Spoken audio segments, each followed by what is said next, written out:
அனைவருக்கும் வணக்கம். இன்னைக்கு ஹிந்து நியூஸ் பேப்பர்ல என்ன இம்பார்ட்டன்ட் நியூஸஸ் இருக்கு அப்படின்னு சொல்லி பார்ப்போம். ஸோ முதல்ல வந்து பார்த்தீங்கன்னா நமக்கு சாஸ்திரா ராமானுஜன் பிரைஸ் வந்து அனௌன்ஸ் பண்ணியிருக்காங்க. ஸோ இது ஒரு முக்கியமான அவார்ட் சரிங்களா. தமிழ்நாட்டில் இருக்கக்கூடிய சாஸ்திரா பல்கலைக்கழகம் தான் வந்து இந்த அவார்டை வந்து அனௌன்ஸ் பண்ணுவாங்க. சாஸ்திரா ராமானுஜன் பிரைஸ் இது வந்து மேத்தமெட்டிக்ஸ்ல கொடுக்கக்கூடிய ஒரு முக்கியமான அவார்டு. ஸோ எப்படி நமக்கு ராமானுஜம் இந்தியாவை சேர்ந்த ராமானுஜன் அவர்கள் 32 வயசுல நிறைய கான்ட்ரிபியூஷன்ஸை மேத்தமெட்டிக்ஸ்க்கு பண்ணியிருக்காரு. அதுக்கப்புறமா 32வது வயசுல அவர் வந்து டியூபர்குலோசிஸ்னால இறந்து போயிருக்காரு சரியா. ஸோ அதே மாதிரி 32 வயசுக்குள்ள மேக்ஸ்ல மிகப்பெரிய கான்ட்ரிபியூஷன் பண்ணக்கூடிய யங்ஸ்டர்ஸ்க்கு வந்து பாத்தீங்கன்னா இந்த ராமானுஜம் பிரைஸ் வந்து வழங்குறாங்க. அந்த வகையில 2025க்கான சாஸ்திரா ராமானுஜன் பிரைஸ் யாருக்கு கொடுக்க போறாங்க அப்படின்னா அலெக்சாண்டர் ஸ்மித் அப்படிங்கிறவருக்கு கொடுக்க போறாங்க. எதுக்காக அப்படின்னா இவரு நம்பர் தியரி அப்படிங்கிற அந்த மேத்தமெட்டிக்கல் கான்செப்ட்ல நிறைய ரிசர்ச் பண்ணியிருக்காரு சரியா. நம்பர் தியரி அப்படிங்கிற மேத்தமெட்டிக்கல் கான்செப்ட்ல நிறைய ரிசர்ச் பண்ணியிருக்காரு. அதனால அலெக்சாண்டர் ஸ்மித் எந்த ஊரை சேர்ந்தவர் அப்படின்னா அமெரிக்காவோட நார்த் வெஸ்டர்ன் யூனிவர்சிட்டியை சேர்ந்தவர் சரியா. அவருக்கு இந்த சாஸ்திரா ராமானுஜன் பிரைஸ் வந்து கொடுக்க போறாங்க. ஓகேவா. ஸோ இதுதான் முதல் செய்தி. அடுத்ததா வந்து பாத்தீங்கன்னா நம்மளுடைய சோசியல் வெல்ஃபேர் மினிஸ்டர் அவங்களோட ஒரு இன்டர்வியூல இருந்த முக்கியமான டேட்டாஸை இங்கே கொடுத்துருக்காங்க. ஓகேவா. ஸோ என்ன சொல்றாங்க அப்படின்னு சொல்லி பார்ப்போம். ஸோ ஃபர்ஸ்ட் ஒரு ரிப்போர்ட்டை வந்து இந்த இடத்துல நம்ம தெரிஞ்சுக்கணும். எல்டர்லி இன் இந்தியா அப்படிங்கிற ரிப்போர்ட்டை வந்து 2021ல ministry of statistics and programme implementation வந்து வெளியிட்டிருப்பாங்க. அந்த ரிப்போர்ட் படி பார்க்குறப்ப சீனியர் சிட்டிசன்ஸ் 60 வயசுக்கு மேல இருக்கக்கூடியவங்களை சீனியர் சிட்டிசன் அப்படின்னு சொல்றோம். சீனியர் சிட்டிசன்ஸ் அதிகமா இருக்கக்கூடிய மாநிலங்கள்ல 2வது இடத்துல தமிழ்நாடு இருக்கு. ஓகேவா. அதாவது 2021 படி பார்க்குறப்ப தமிழ்நாட்டுல 13.6% வந்து சீனியர் சிட்டிசன்ஸ் வந்து இருக்காங்க.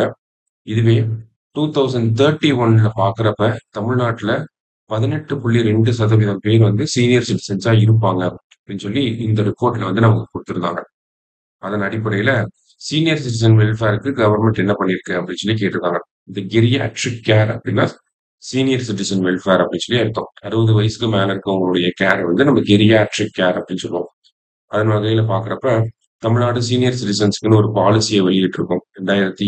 2023ல வெளியிட்டிருக்கோம் சரிங்களா.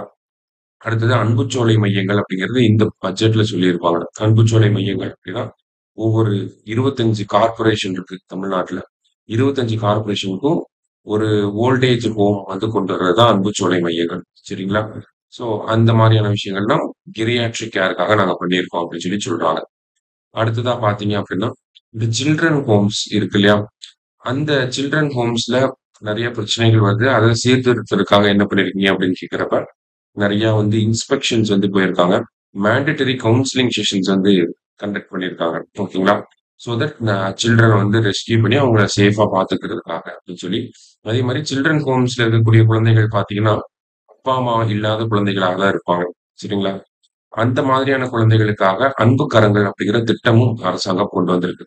இந்த அன்பு கரங்கள் திட்டம் அப்படிங்கிறது பாத்தீங்கன்னா அப்பா அம்மா இல்லாத குழந்தைகள் இல்ல ஏதாவது ஒரு பெற்றோரை இழந்த குழந்தைகளுக்கு அரசாங்கம் அவங்க 18 வயசு வரைக்கும் மாசம் 2000 ரூபாய் தர போறாங்க சரியா. அதுதான் இந்த அன்பு கரங்கள் அப்படிங்கிற திட்டம். ஸோ அதை சொல்லியிருக்காங்க. அடுத்ததா பாத்தீங்கன்னா டிரான்ஸ்ஜெண்டர் பர்சன்ஸ்க்கு பாலிசிஸை கொண்டு வரல தமிழ்நாடு முதன்மை மாநிலமா இருக்கு. அதை பத்தி கேட்டப்ப கண்டிப்பா 2008லயே நம்ம டிரான்ஸ்ஜெண்டர் வெல்ஃபேர் போர்டு அப்படிங்கிறது கொண்டு வந்திருக்கோம். அதுக்கப்புறமா டிரான்ஸ்ஜெண்டர் பாலிசி இருக்கு நமக்கு. ரீசெண்டா தான் அனௌன்ஸ் பண்ணியிருந்தாங்க. அதுக்கப்புறமா டிரான்ஸ்ஜெண்டருக்கு அவார்டு நம்ம கொடுக்குறோம் ஏப்ரல் 15ஆம் தேதி. அதை தாண்டி பாத்தீங்கன்னா அரண் அப்படின்னு சொல்லி ஒரு திட்டம் இருக்கு. அதை வந்து இன்னும் லான்ச் பண்ணல. இதுக்கப்புறம் தான் லான்ச் பண்ண போறாங்க. அரண் அப்படிங்கிற திட்டம் சென்னையிலயும் மதுரையிலயும் வந்து ஒரு ஒரு ஷெல்டர் வந்து கொண்டு வராங்க. ஒரு வீடு மாதிரி கொண்டு வராங்க. இந்த ஷெல்டர்ல வந்து பாத்தீங்கன்னா இப்ப டிரான்ஸ்ஜெண்டர் பர்சன்ஸ் நிறைய பேர் வீட்டை விட்டு ஓடி வந்துருவாங்க இல்லையா. சொந்த வீட்டை விட்டு ஓடி வந்துருவாங்க. அவங்களுக்கு எங்க போறதுன்னு தெரியாது.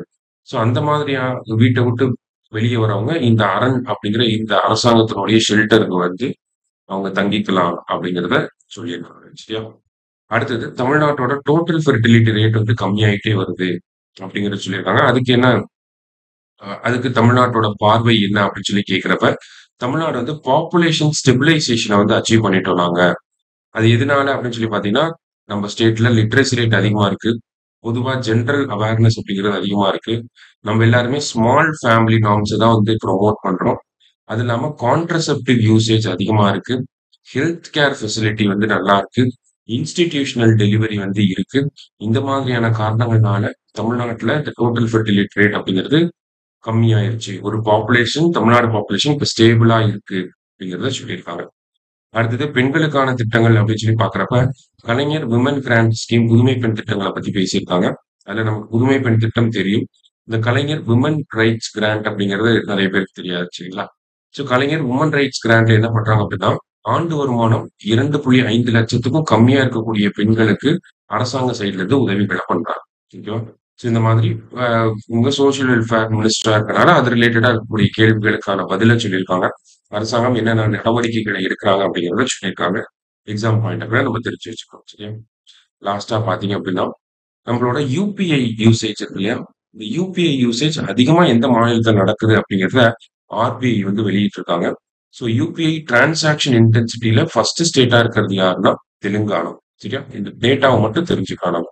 யுபிஐ யூசேஜ்ல டாப் ஸ்டேட்டா இருக்கிறது யாரு அப்படின்னா, தெலுங்கானா. ஓகேவா?